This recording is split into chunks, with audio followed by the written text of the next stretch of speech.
You don't get to be known as the most viral MMA team on the planet without good reason, and that's why I'm pretty sure you should be familiar with my guest today. He is a jiu-jitsu and judo black belt, and he's the head coach of the Goat Shed Academy. Please welcome to the show, Asim Zaidi.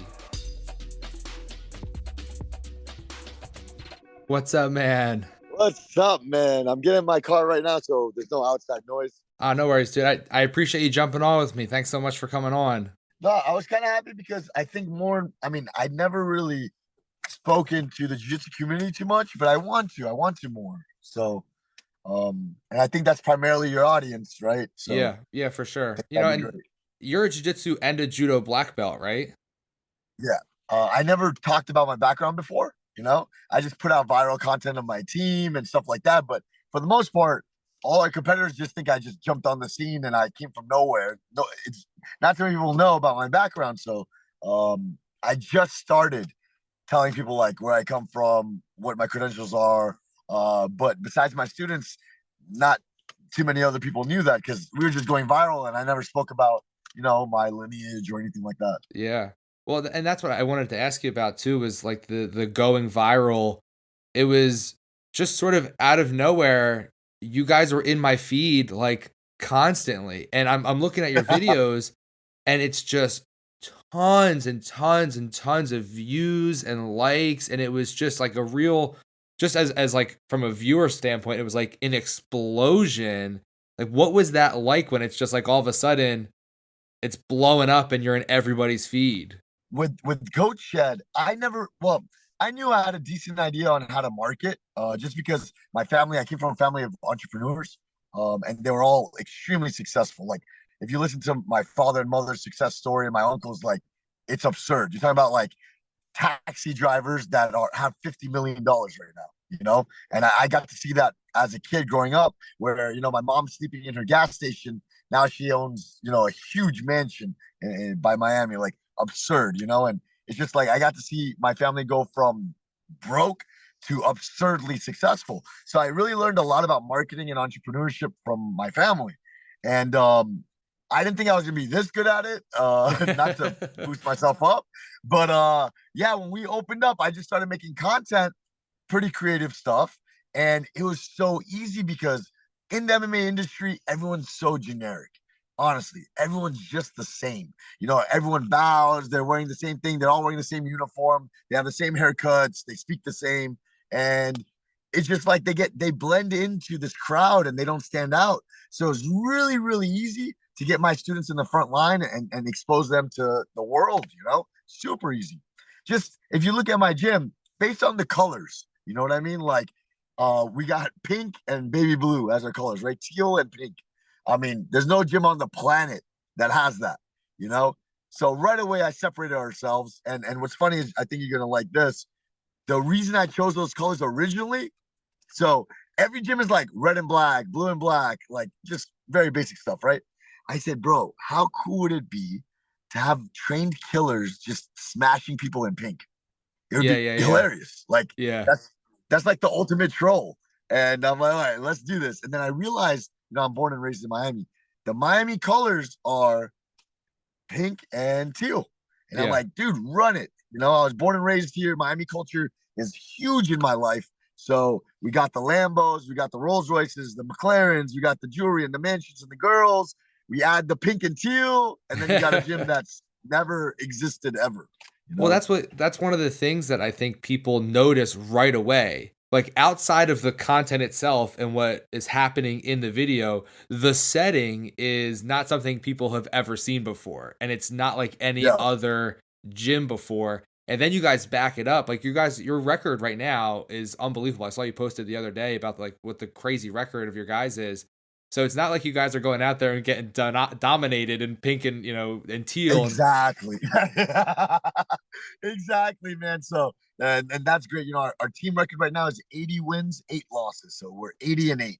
I'm not very happy about we some of the losses. I'm very disappointed. So it sounds like a great record, but it's still not satisfactory. I'm a little upset about it, but definitely, if you look at our win ratio, it's up there with like Khabib's team, yeah. and we're not fighting at their level yet, but it just shows you I have guys that are 20 years old that are 11-1 pros. You know what I mean? It's Yeah. unbelievable.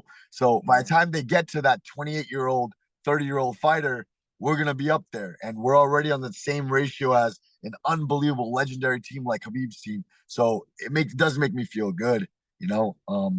And like you said, we stand out a lot. You know, every video just we look completely different at the gym, along with the ridiculous content that I may put out. You know, Well, some of the stuff I saw that was going viral, it's either two camps. People really like your stuff, or your stuff goes viral because people are complaining that you guys are sparring too hard and yes, being reckless. yeah, Like, what do you say to people who think that you guys spar too hard and are being crazy?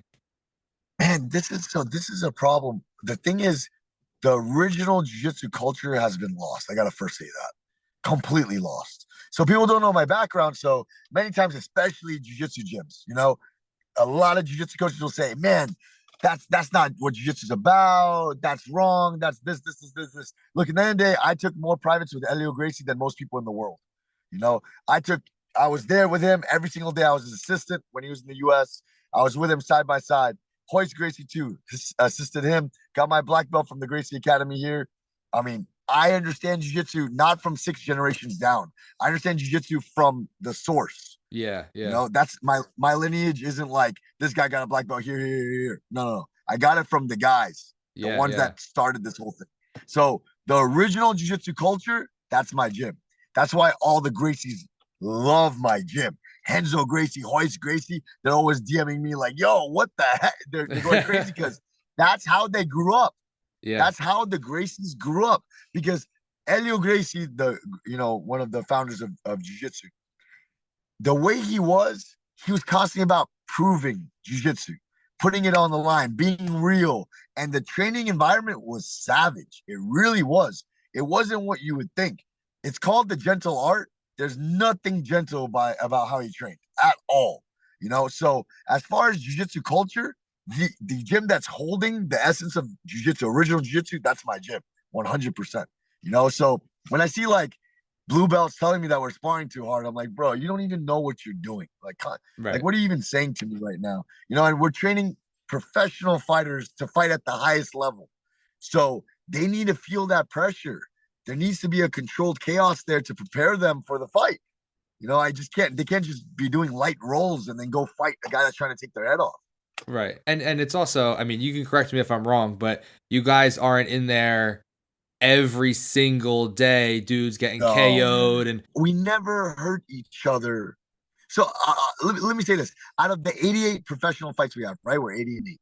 Out of the 88 professional fights, we may have pulled out due to injury maybe 3 times, maybe not even, maybe 2 times. So we don't get hurt. I'll tell you this too: a lot of the really hard sparrings where we're hurting people, they're usually from other gyms. yeah, And yeah, like, it is what it is. Like, we love traveling for sparring. People travel for sparring to our gym. Once a week, we call it Who Want the Smoke. We have Who Want the Smoke sparring on Saturdays.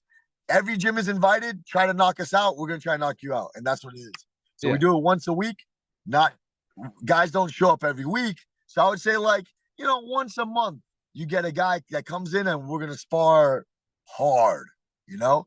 But with each other on the daily basis, you're very right. They're not hurting each other. That's not Yeah. what they're doing, you know.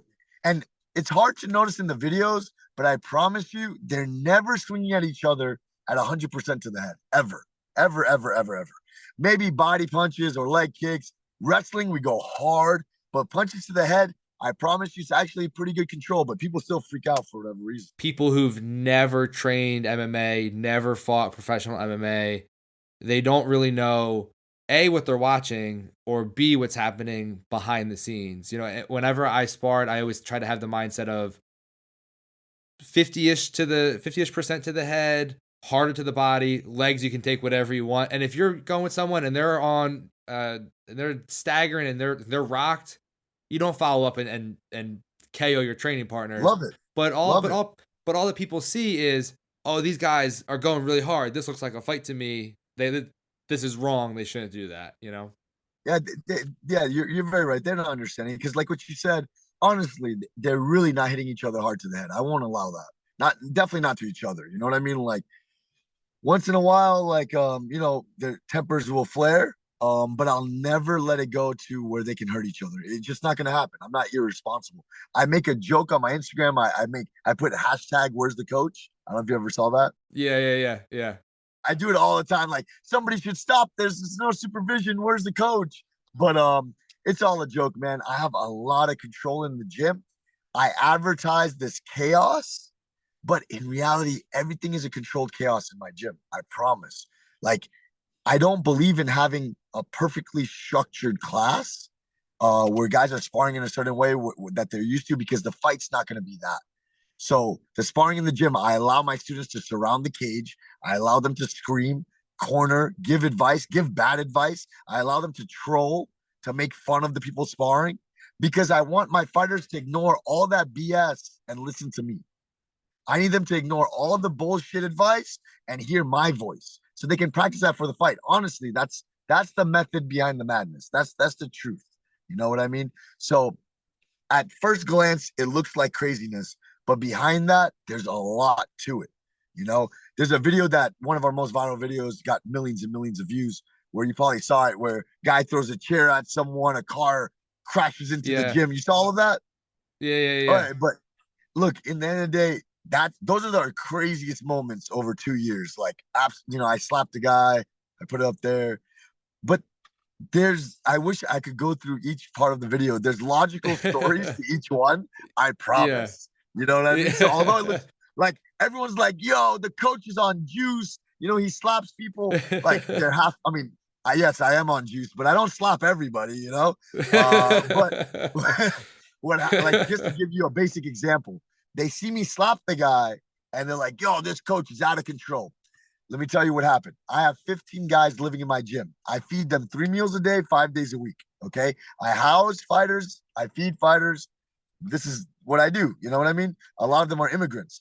I had a guy that wanted to move to the gym. I never met him in my life. He didn't have a home to sleep in. I felt very bad for him. And I made the mistake of allowing him to stay in the gym without meeting him. So let him stay in the gym. He was a psychopath, starting fights with people. And then finally I kicked him out and he didn't want to leave. He's like, Oh, I'm not okay. leaving. I live here now. I'm not leaving. Okay, so I had to slap him and throw him out. What else was I supposed to do? Yeah. You know what I mean? Yeah, what are You you want gonna me to do? call the police? Like, I don't want to arrest the guy. Like, I'd rather just slap him and kick him out of my gym. You know? Yeah, yeah, right? Just handle it myself.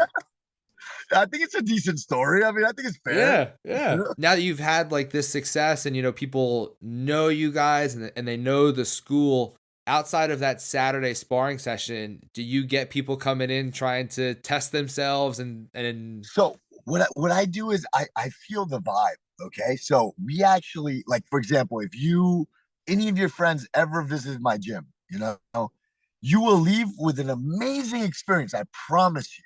But I'll feel the vibe. Some guys want to come and throw down like that, like, and it off bat. So what I'll do normally is when a fighter comes in the gym or somebody comes in the gym and I see them training, I'll say, hey, look, I'll say this before the sparring. I'll make an announcement. Guys, Instagram is not real. It's a TV show. Do not spar my guys hard. We're Right, right, all right. here. We're all cool. If you want to spar hard, come to me, ask me. We'll go in the cage and we'll have good fun, hard sparring. But have healthy sparring out here. I often call it play sparring because I don't want them to Right, be right. competitive. I'm just like, hey guys, play spar. Instagram's not real. That's usually my speech. And then if they want to be competitive, okay, we go in the cage and we have a fair hard sparring, no problem.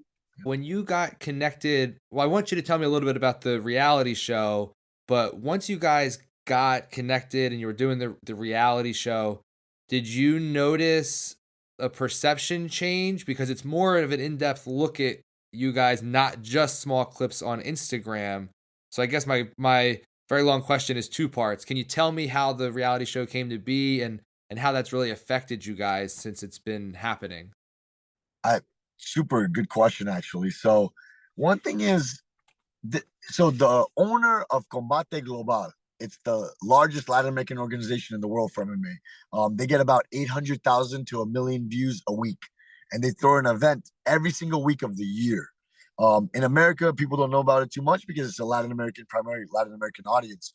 So just to give you for example, I mean, UFC is world famous, but they have a huge North American audience. One championship has a huge Asian audience. I would say Latin America is combate global. That's the equivalent, you know. Now the thing about them is the owner was a co-creator of the UFC. A lot of people don't know Right. that. He's the one that started UFC 1. Okay. So the guy's really, really intelligent. So I told him my background. He was asking me, like, yo, you're viral, you're all this stuff. Where'd you come from? So I told him my background. And when he realized who I learned from, where my black belts are from, all that stuff, he's like, dude, why don't you tell people about this? Because in reality, a lot of your competitors think you're just a dick because you just hit the scene. You're super, super loud, wearing your jewelry, you know, and then like you bring your fighters and you talk shit. They don't know, like, hey, this is coming from a culture from the Gracie family, a confidence where you actually have a resume, you know, and you should tell people about that. So the reality show was his objective to get people to understand Goat Shed a little more. And I thought I did a pretty good job. Um, it's on VIX Plus, which the problem is it's not a famous app yet. It's a Latin American app. It's gonna get bigger, but it's not there yet. So it's not making the impact that I was hoping for because it doesn't have I have more audience on my Instagram than VIX Plus. You know what I mean? Right. So Right. if I post on my Instagram, I could probably do better than their viewership in total respect to VIX Plus. Right now. They'll be bigger one day, but not right now. So Yeah, it's it didn't growing. do the It's the beginning. publicity. Yeah, it's the beginning. So it didn't do the publicity that I wanted for it, but I'll say that it did give a really in-depth look and it made me look inside of myself, not to get too deep, but look Now, dude, inside go of deep if like, you want. Go as deep as you like. yeah, I'm yeah, here like for it. I'm posting constantly the fun, superficial side of things. You know, like I'm posting constantly, like, yo, we pulled up in a Rolls Royce and we have a $600,000 car in front of the gym and we have all this jewelry and there's a ring card girl during sparring, like just absurd things. Like we had midgets wrestling the other day in the gym. Like I do crazy shit, but I don't get to show the in-depth look like, hey, we have 15 guys living here. We have guys that sleep in their car outside the gym. They're all on meal plans sponsored by the gym. Like, it's a beautiful thing. That's insane. Not too many gyms can say they do that, that they house fighters and feed fighters and that they're following their dreams. And we sacrifice a lot for our fighters. Absurd. And I don't tell people about it because I feel like it takes away from, You're not doing it for the publicity. You're doing it for the fighters. yeah, like I'm not showing, I'm showing money, I'm showing flash, and all. It looks like my fighters are rich as shit. Nobody knows that they live in the gym. You know what I mean? Nobody knows that Right. their gym bag is a garbage bag. You know, nobody Right. knows that. And it's like, I never wanted to show that side of it, but after this reality show and I saw how much love we got because people got to see the truth, that I'm like, you know what? I'll keep this fun side, but let me go ahead and show people who we actually are also. And that's a big reason why I'm on this podcast right now, because I think it's time that people found out, yeah, we're having fun, we're making it a show, but what's behind this is something that's never been done to this level. Like it's so special. You know, the Yeah. amount of money I invest into my guys, the all the promotion we do, all the marketing we do, essentially it goes back into feeding this team and allowing them to follow their dreams. You know, that's what it's for.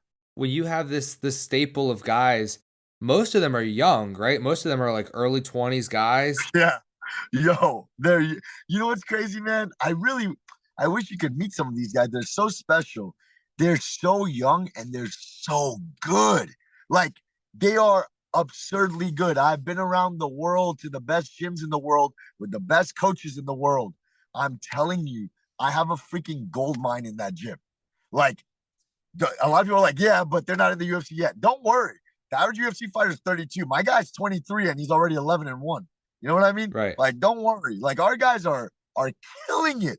He has, imagine this. My guy, I have a guy, he's actually 22, 22 years old, 11-1, professional. Okay.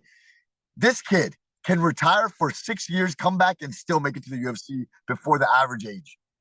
Right. Right. Right. Like Just the they're truth. just so ahead of the curve. Like Dude, these guys have pro records younger than I was when I started training jujitsu. You know what I mean? yep, Like, yep, do you think that exactly. how it's going to be going forward? You're going to have to be someone who's been training jujitsu and MMA super young. That's the only way to And make it.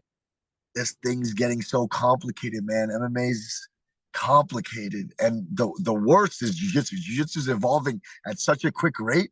If you don't keep up with it, dude, you're not a black belt anymore. If you got a Yeah. black belt 20 years ago and you're not studying right now, dude, you're lost. You're Yeah. lost, man. So Yeah. like I got a black belt. I was 21. How long ago? That was I got a black belt like 12 years ago, right? So I'm 32 now or 33. So 12 years ago, I got my black belt. If I didn't continue studying the way I did, flying to John Danaher, taking all my privates with John Danaher, living with Gary Tonin, uh, hanging out with the whole Death Squad, having Ethan Creliston come into my gym, buy all the freaking DVDs. If I didn't do that, my black belt would be obsolete. I would not be able to say I'm a black belt. The knowledge of jiu-jitsu has increased so quickly. I mean, there's freaking purple belts out there that know more than old school black belts. It's wild to me. Yeah. Like there's Yeah. 16-year-olds that probably break my legs in half.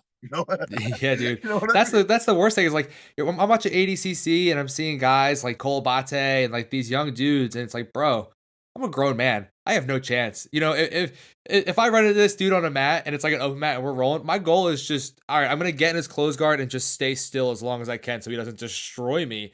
And they're like 16, 17 years old. It's crazy how young the game is. Dude, I was so sad. So, like, listen to this. You're gonna love this. So, I was a black belt from the Gracie Academy. I felt great. And then Hoist Gracie came up to me and he's like, "Look, for you to get to the next level, you need to go to a pro gym. Who's your favorite fighter?" I said, "Hey, GSP is my favorite fighter." So he sent me to TriStar with Faraz Zahabi. Okay, Yeah. I get to Faraz, and you have to understand, like, I thought I was like a god. Like, man, I represent the Gracie family. I'm beating everyone's ass. I've been doing bare knuckle, no time limit, no weight class fights since I was 14, representing the Gracies, like defending our name, challenge matches, like all this stuff. You know what I mean? So Yeah. I thought I Yeah. was a badass. I'm like, yo, no one can touch me. I get there, I spar with Faraz.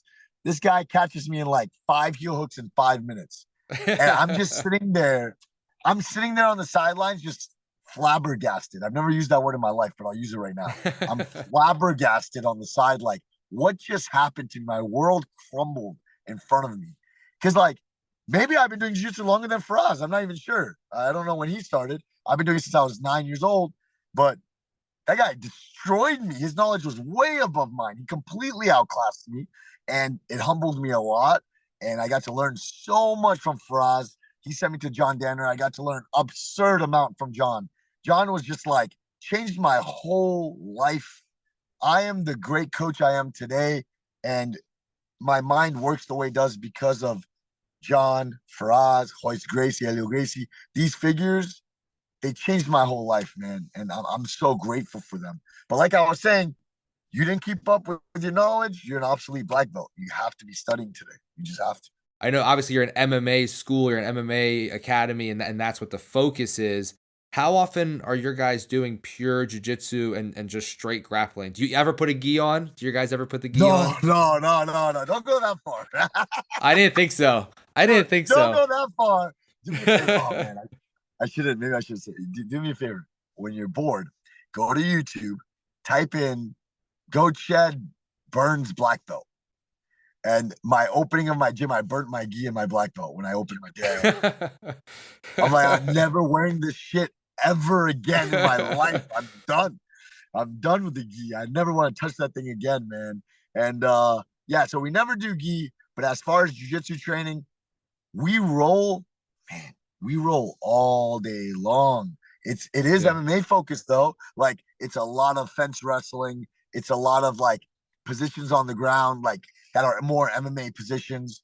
Um, we start in crucifix, like the crucifix, Yeah, not yeah, jiu-jitsu, yeah. MMA. We start in Yeah. crucifix. We start rounds there. We start in the Dagestani handcuff. Yep, You yep. know, what I'm talking about? Yeah, we Yep. start there. So we grapple. My gym, we grapple. If you don't have cauliflower ears, you will get cauliflower in 1 week at my gym. But I wouldn't necessarily say it's like pure jujitsu. You know, Right. You're it's focused jujitsu on for MMA. MMA. Yeah, Yeah. it's jujitsu for MMA. Dude, you know what you should do? I think this would be a great video, and as long as you tag me as giving me credit, you can have this idea for free. Okay. You gotta walk into like the next time you guys have like a team practice or whatever, walk in and just show them like this is a gi. We're gonna start doing gi jujitsu and just like, dude, get the They'll reactions of these die. dudes. Dude, They'll like, you know die. what I mean? Just if you They'll have a die. couple extra lying around, like start Yeah. passing a few out, like get them to try it on. Like, oh, we're gonna spar tonight in the gi, and just get some of the reactions. I think you, Like one thing I hate, and I did a joke to uh my students the other day, which is similar to what you're saying. So the warm ups of jujitsu, once you're a high level fighter, I mean, bro, you don't need to shrimp anymore. Like, I'm sorry. Like, if you've been shrimping for 15 years, it's not going to get better. Like, you're done with that. You know what I mean? I don't understand why it's still happening, but whatever. So I hate the running around the mat, jumping jacks, burpees, shrimping, forward rolls. Like, once you're a certain level, you coordinated. It's just for me, it's a waste of time. I rather just warm up by drilling technique. So that's what I do with my students. I just make them drill technique or flow roll to warm up, so I use every minute of the class for technique training, skill training. Now, the other day, I try to line them up to make them shrimp. This is bad. This is bad. My students are such rebels. Not one person listened to me.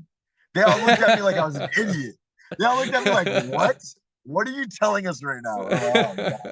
Oh, God. All right, so Okay. maybe my prank idea wouldn't work too well then if they were just gonna tell you to go f yourself. Yeah, they literally no respect. They're gonna tell me to go after myself.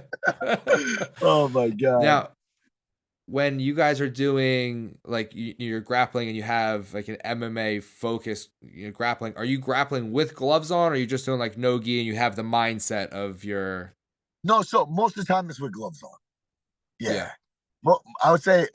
So what I do is I ask everybody to put their small gloves on. Once in a while, a guy won't have his gloves. He'll do it, without his gloves. But for the most part, everyone has gloves on so they can mark their strikes. Well, I'm mainly asking because I'm 35 years old, and when I come down and hang out and do some nogi rounds, I want to know whether your 20-year-old killer is going to be punching me in the face, or if I can just roll for the Dude, legs and I'm save I'm myself. telling you. Look, listen to me. I promise you. Look, I had Ethan. So Ethan Culliston. Yeah, yeah. So I don't know super, him personally, but super. yeah. Yeah, he's like a great friend of mine. Like I was there when he first started jiu-jitsu. I was there before he started jiu-jitsu. When he was Okay. a striker. He was a kickboxer. Like, well, he was Yeah, trying to be a kickboxer guy, you know? yeah. And he got into jiu-jitsu. So I've known him for so many years. And he came to my gym. He sees all the crazy viral content. And I told him, yo, do some MMA sparring. And he's like, are you fucking crazy? No way I'm going in the cage. I'm not going in your cage. I see all your videos. I'm like, bro, those videos, don't worry about them. Get in the cage. I'm going to give you my best fighter, and you're going to have the time of your life. And I put him in there with some of my best guys, and they had a blast, and they're controlling their strikes, and, he's grappling with them, and they're having a good time. And he got to use his jiu-jitsu in an MMA circumstance, and it's beautiful. It works very, very, very well, and he's very competent because he knows combat jiu-jitsu, so I'm sure that helps Yeah, too, right? yeah, yeah. But super competent, did a phenomenal job. In fact, I try to convince him, like, yo, come on, let's do MMA. What are you doing, man? Let's do this. Yeah. There's more money in MMA, buddy. Let's go. Let's go. Let's make the Let's money. go. Now, when you guys are training, are you running all aspects of the camp, or do you have a striking coach, a jiu-jitsu coach, a wrestling coach, and you're overseeing, or are you more hands-on in each department? No, I'm very hands-on. So I'll tell you this. This is pretty cool, I guess. So my family all came from Taekwondo as well. My uncle, my mother, my father, they all competed. They're all black belts. So when I was 3 years old, my father, I have videos of him teaching me spinning back kicks when I was three. And then I saw at 10 years old or 9 years old, I saw the UFC and I saw Hoist Gracie just murk all these guys. And I'm like, Dad, this Taekwondo stuff's bullshit. I don't want to do that. And he's like, no, that's fake. That's not real. UFC's fake. And I said, no, I'm done with Taekwondo. I want to do jiu-jitsu. And I started jiu-jitsu. But I've been striking my whole life. So technically, I've been striking for 30 years and I've been doing jiu-jitsu for 23 years. So, I do everything. And I've been doing judo or whatever, like 17 years. So, and I wrestle too. So I teach everything. I teach takedown striking, grappling to my guys. I am the only coach for my team. And I've been the only coach for my team for 5 years. And I've opened up now. And for 2.5 years, it's only been me. But I have so many fighters. This team's grown so much that I need somebody. I need an assistant. I can't do this anymore by myself. I can't handle it. Like I'm at my gym literally with no joke. I don't know if you know this if you watch my Instagram, but I sleep at my gym like 3, 4 times a week. I live there too. Um, and if I'm not living there, I'm there from 8 a.m. till 9:30 p.m. and I don't leave the door. So I'm there 13 hours and I don't leave the door. You know what I mean? So I mean, it's my life, but it's now taking too much. Like I'm exhausted and it's hard to organize everyone's camp. Too many fights, Yeah. too many camps. So I need to get an assistant. I had some awesome coaches reach out. I'm not sure if you know who Neil Melanson is. I've Neil heard the Melanson is name, the but I'll be honest, I'm not too familiar. yeah. So they call him the Godfather of Filth. He's an awesome guy. Not to be too vulgar, but he had a viral video on BJJ Fanatics talking about controlling a man by his asshole. Did you ever see that? Where he Okay. Yeah, okay. Okay. so he's a phenomenal coach. He was Randy Couture's coach, phenomenal Yeah. coach, and he was one of my coaches growing up. So he offered to, co-coach the team with me.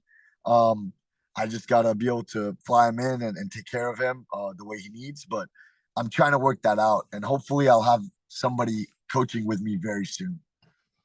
Yeah, it's gotta be tough managing such a big stable of guys who are successful, so you can't really phone it in because they're all fighting good dudes and with big records, but I definitely need help in that department, juggling all of this because it's not only that. So I I hate to boast about myself, but since I am very good at marketing, a lot of people don't know this. I run my Instagram and social media myself.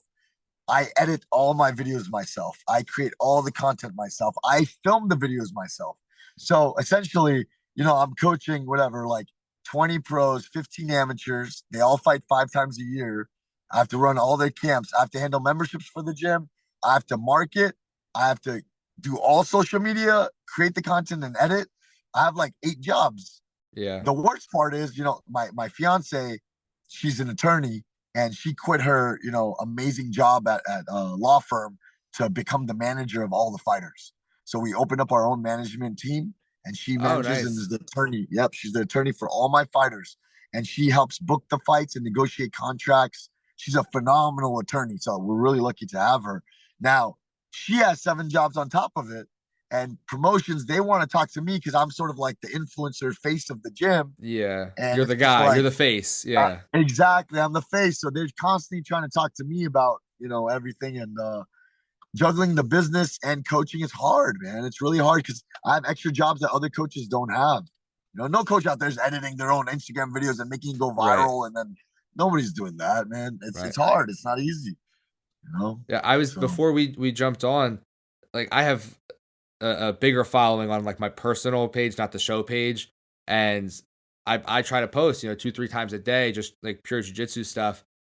To post a 10-second Instagram reel, it's like might be 20 minutes worth of work because you gotta shift camera oh, focus yeah, and yeah, crop and like, dude, horrible. it's people think that you film, you roll, you throw it on Instagram, and there it goes. But this is gonna be sound super pretentious, but like the post production on an Instagram reel Right. is more than what people think it is. So trying to do Yeah. all of that plus everything else you're doing, man, I'm amazed you don't have somebody already teaching jujitsu, teaching Muay Thai, teaching wrestling.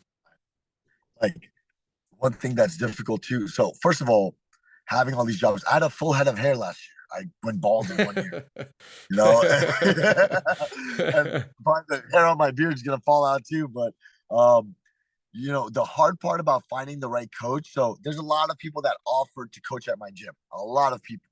And there are some assistants that help with pad work and stuff, and they're really great. The problem is, it's hard to find a Muay Thai guy that understands wrestling. It's hard to find a Jiu-Jitsu guy that understands striking. It's hard to find a wrestler that understands, Jiu-Jitsu. It's just nobody. It's very hard finding a complete coach. It's really, really, really difficult. So, I mean, essentially, how can I rely on a certain guy that only understands one discipline to coach my fighters?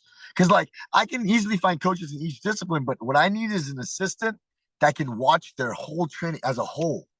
You know what I mean? Yeah. And I can say, Yep. yo, this guy needs to work this, and this, make sure he gets it. But the coach is gonna have to know how to grapple, how to strike, how to do all these things. So Right. that's why it's hard to find that guy. It's very hard, Right. you know, Yeah, with the you need someone exception who of can like, understand the blend of striking and grappling. And a exactly. pure Muay Thai coach is going to teach you pure Muay Thai. And unless they have Yep. grappling experience, I'm, you're gonna have I'll completely tell you. wrong stances and approaches and techniques that it just doesn't work for what your guys are trying to do. And you look at look at the greatest minds in MMA. Like you look at Faraz Zahabi, for me, he's one of the greatest. Greg Jackson, all these guys understand the complete game, striking, grappling, everything. Whereas you go to some gyms out there, and I won't name call today. I'll be nice because we're talking to a jiu-jitsu coach. But there's one gym in particular, their super gym here in Florida. But in reality, there's one coach that knows how to strike. He doesn't know shit about grappling. He can't throw up a triangle for his life. Then you got a wrestling coach who can't throw a good jab for his life. So what the hell are you teaching right now? How are you Right. even coaching MMA? Together, they're sort of a complete fighter, maybe not really, because the wrestler doesn't know how to do jiu-jitsu either. So they're almost a complete fighter, but in reality, like they don't understand MMA. They can't. It's impossible. Yeah. Yeah. They don't have the knowledge. You know what I mean? So it's hard to find that coach, and they're out there, but they're rare. They're usually the top of the sport, to find that guy. Yeah. It's hard to find someone like that, but fortunately, you've grown into what you've grown. So you have a lot more to appeal to people than it's like some shitty hole in the wall MMA gyms trying to make it. Like fortunately, you do have that recognition that maybe you could pull someone in that maybe be a little easier than some others might have a hard time finding them. That's why, like, um, right now, I feel like since we hit the scene so fast and we skipped line, a lot of our competitors hate on us, and they're upset. They're like, I swear, this is a fact. You're gonna be shocked at this. Do you know what the average MMA fighter makes for their debut? I fought pro MMA in Pennsylvania. I'm in Central Jersey now. I was in Pennsylvania. I think I made $500 to show and 500 to Perfect. win in my first fight. That's fair. That's what fighters make on their debut. Okay. Yeah. Now you're gonna be shocked right now. How much would you expect a goat shed fighter to make on his debut? Oh, you're trapping me now because I'm gonna feel really bad about myself for making $1,000 No, don't for my feel first bad. MMA fight. Don't But don't feel bad. No, because that's the average pay. It's 500, 500. yeah, Now, and I market hardcore. And a lot of people are like, why does he do that? He doesn't have to do that. That's not the way to do it. I'm about to tell you how much my debut makes, but what do you think? I'm thinking just based on what the average is and what I see from you from marketing, I'm gonna guess 2K and 2K. Okay, really awesome. My last debut fight that I had for my student made 5K. Damn, dude, that's fucking crazy. And now I Yeah. do feel bad about myself because that's 10 times what I made just to show up. Now, I don't want to call out this organization. I'll say this. It's one of the biggest organizations in UFC Fight Pass. They offered Okay. my fighter 750 to fight a 5-round fight title fight. Yeah, dude. And when I told him the numbers we're making for a title fight, he was like, the owner called me. The matchmaker didn't call me. The owner called me and was like, "You're lying." And I Yeah. showed him the contract, and he was mind blown, absolutely mind blown. The thing is, like, there is money in this sport, but what's great for me is nobody knows how to make it. Like, it's amazing. Right. Like the Right. ones that know how to make it, Sean O'Malley, Conor McGregor, Patty, me, we're the ones that know how to make money in this sport. And a lot of people look at us and may criticize us, but when I have a homeless fighter making 5K for a debut and this guy's making $500, now it starts to make sense. I always say if you're trying to make it as a fighter, you're basically living intentionally poor. You can't work a full time job and be a professional fighter, but the organization is paying you 500 and 500. And that's if you stay healthy to get to the fight and your opponent stays healthy and you both make weight and nothing crazy happens. You get $1,000 at best if you win. So if you can do it that way, dude, your guys have a big advantage over everybody else. And then that's why. So another criticizing thing that our competitors talk about is like, oh, why doesn't he have guys in the UFC? So I have one fighter in the UFC, but he's like, why aren't all those guys in the UFC? Because I have a lot of guys that are 11-1, 8-1, 7-1, 7-0. Like these are good records.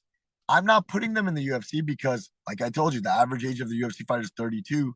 My guy, if he's 24 years old, 23 years old, making this kind of money, why am I going to do that? If Yeah, he's my better guy off. who's 22 years old is making almost 30K a fight outside the UFC, why would I put him in now? He's not mature yet. He needs to Yeah. grow. He needs to get experience because he's gonna be going against full-grown men that have been in the sport grinding. Like, bro, let me build this kid up a little bit. Let him Yeah. grow into his Yeah. body, and I'll get him there. I'll get him there. But we're good here for now. Like everything is about timing. Everything is about timing, and people don't get that. Like Mayweather fought Pacquiao at the right time and beat him. So look, can one of my fighters beat a guy like Oliveira right now? No. But can he beat him in 5 years? Yeah. I bet you. Right, right. I bet you. I bet you my 23-year-old in 5 years will destroy him. But right now, no, of course not. I'm not stupid though. Everything is about timing. My students have unlimited potential, but I need to choose the right time to test them, where to put them. That's just what life is. Look, Khabib didn't go to UFC till he was 17-0. People forget he was 17-0 when he came in. He was not coming in at like 2-0, 3-0. Like he had the experience. And what's absurd, which is this is too much, in his like 15th fight, he fought a guy that was 0-0. Yeah. But I'm not criticizing him. Bro, his father is a genius. His father created the greatest stable of fighters probably in MMA history. Okay. He's a genius guy. That's why they always call it father's plan. Khabib is my favorite fighter ever. And I have to say, they're very smart because experience is huge. You have to build up your fighter. You have to build them up properly. You have to let them grow. You have to let them mature because fighters are very immature. Look, I've had a fighter recently who just lost a very close decision, like split decision, very, very close, right? He had 8 fights. The opponent had like 27. Okay. Sorry, my student had 7 fights and the opponent had like 27.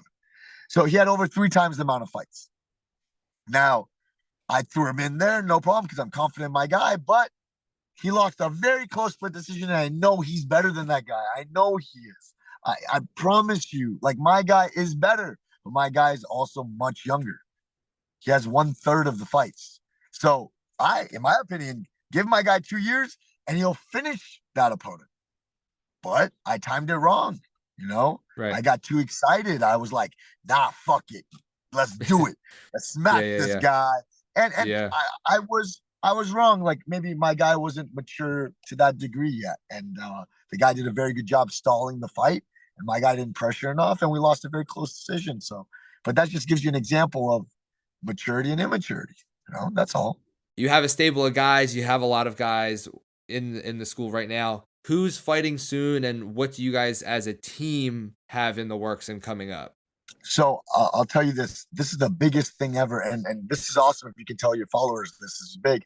So Hoist Gracie, I'm gonna throw a giant celebration party at my house. We call it Goat Mansion. Um, we have like a giant. It's like a 20,000 square foot home, so it's huge. We're gonna put mats. We're gonna put a cage. We're gonna have a stage. We're gonna do a mini seminar. I'm gonna have food, entertainment for everyone at Goat Mansion. Everyone's invited. It's $100 donation for the seminar. It includes food, entertainment, and the seminar. I'm inviting everyone to come through. I think it's going to be a great time. I'm bringing legends of the sport out there. Like Randy Couture's coach is coming, Amanda Nunez, Tyron Woodley's coach is coming. We got Eamon Zahabi, which is Faraz's brother. We got Neil Melanson. We got a lot of big names. Dean Thomas. We got a lot of big names. They're all coming. Great networking stuff. And we're just going to have a good time, man. And should be really motivational. Should be great content and a lot of knowledge out there. Hoist is going to, we call it tea time with Hoist. We're going to have story time with Hoist. He's going to tell Yeah, us yeah. about, how he grew up. And that's the biggest thing for the team right now. I want to throw that celebration for everybody. And when's that going to be? That's going to be December 18th. I just Okay. posted like 10 minutes ago the flyer, Tea with Hoist. I mean, check it out. Everyone's invited. I mean, I can recommend if they need a hotel, if they're flying in, there's a very cheap hotel very close to my house. It'll be a sick time. Like, I throw good parties. Like, I'm thinking about having like little midgets with hors d'oeuvres walking around, like maybe mini slider burgers, and like cocktail. I don't know. Like, I'm gonna make this. It's gonna be super fun, super funny, and we're gonna have a good time. If people aren't already following you or they want to get more information about this, where should they be going to follow you? Okay, I my personal is fun, but forget that. At Goat Shed, that Instagram at Goat Shed, that is everyone's secret evil little time that they do on the side, whether they follow or not. I know they're watching. Our content is absurd. You watch my top 3 posts on my pinned list, you're gonna follow. It's hilarious. Like our stuff is so cool. Everyone's gonna love it. Follow at Goat Shed. Perfect. I'll put links to your Instagram down below. I'm going to link to your personal one too, because I still think your personal one is pretty good.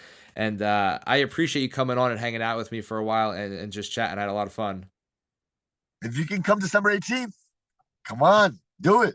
Well, I'm gonna hang up with you and I'm gonna text my wife and see if we can at least send just me. Okay. Maybe I'll bring the whole family if they want to come, but maybe I can just send myself.